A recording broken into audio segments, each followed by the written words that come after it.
नमस्ते मी रेखा, माझ्या स्वयंपाकघरात तुमच्या सगळ्यांचं स्वागत करते। गणेश चतुर्थी स्पेशल मी आज बनवते माव्याचे मोदक।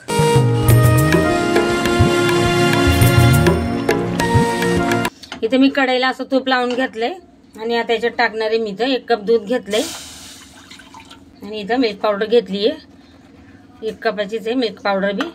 आता याला आपल्याला चांगलं असं मिक्स करून घ्यायचंय आणि याला एकदम असं सुक्क करून घ्यायचं आपल्याला। आता याच्यामध्ये मी टाकणार आहे थोडंसं नंतर तूप। आता पहिले याला मिक्स करून घेते। गॅस पण चालू आहे।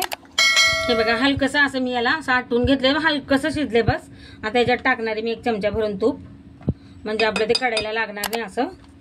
आणि आता मस्त आपल्याला असं आटवून घ्यायचं आहे, घट्ट करून घ्यायचं आहे चांगलं आणि त्यावर आपल्याला मिक्स करत राहायचं आहे। बघा हलकसं असं घट्टसर व्हायला आलंय। आता याला जर असं अजून घट्ट झालं का याच्यात मग साखर टाकणार आहे मी आणि याला आपल्याला चांगलं असं कोरडं करून घ्यायचं आहे। हे बघा थोडंसं असं घट्ट झालंय आता आणि याच्यात मी ना मगाशी इलायची पण टाकून घेतली बारीक कुटलेली। आता साखर आपल्याला जशी आवडेल तशी टाकायची। साखर टाकून आपल्याला याला आता चांगलं असं अजून याला मिक्स करून आता सुकं करून घ्यायचं आहे। हे बघा चांगलं अजून शिजवून घेऊ आपण याला। सतत आपल्याला हा चमचा असं फिरवतच राहायचं आहे कढईमध्ये सुकोजीपर्यंत असं कोरडं होस्तर। हे बघा चांगलं असं मी बनवून सुकवून घेतलंय बघा आणि जसं जसं थंड होईल तसं तसं हे घट्ट होत राहील।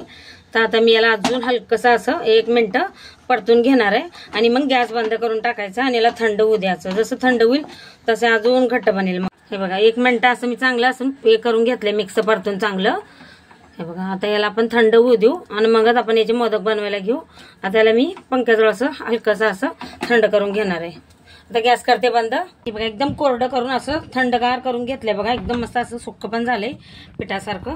आता याला मी 2 भागात करणार आहे, एक केसर टाकणार आहे एकामध्ये आणि एक असे सफेद व्हाईटच ठेवणार आहे।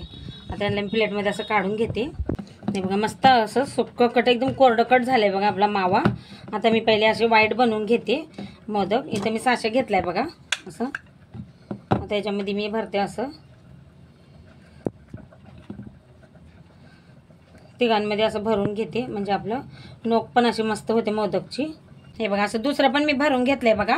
आता तिसऱ्यात पण मी असं भरून घेणार आहे, मस्त आपले मोदक तयार होतील। हे बघा आता तिसऱ्यामध्ये पण मी असं भरून घेते। लय मस्त बनतात असे माव्याचे मोदक। हे बघा मस्त असं भरून घेतले बघा मी मोदक साच्यामध्ये। आता याला मी असं काढून घेते बघा। हे बघा किती मस्त बनले का नाही आपले मोदक। त्यांना मी बाहेर काढून घेते।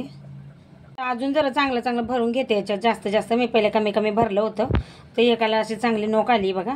आता जरा जास्तच भरते तवा नोक जाईल आणि असं असं दाबून आपल्याला भरायचं आहे, मग आपल्याला सगळीकडे असं डिझाईन जाईल मोदकला मस्त। हे बघा आता दुसरं पण मी असे बनवून घेतलेत बघा। हे बघा हे तिघं मस्त असे बनले का नाही, नोक आली असं दाबून भरलं। पहिले मी असं दाबून भरलं नव्हतं। हे बघा आता हे पण काढून घेऊ आपण बाहेर। हे बघा आता अर्धा असं ठेवलं होतं मी आपलं मावा। आता याच्यामध्ये इथे मी केसर बघा असं दुधामध्ये थोडंसं असं हलकसं गरम करून घेतले। आता हे पण आपल्याला टाकायचं आहे आणि चांगलं असं मिक्स करून घ्यायचं आहे। हे बघा आता हे दुसरं पण मी केसरवालं पण असं बनवून घेतलंय बघा। यांना बी आता काढून घेते मी आणि हे पण असे बनवून घेतले बघा व्हाईट। तयार आहेत बघा आपले माव्याचे मोदक। व्हिडिओ आवडला तर एक लाईक नक्की करा।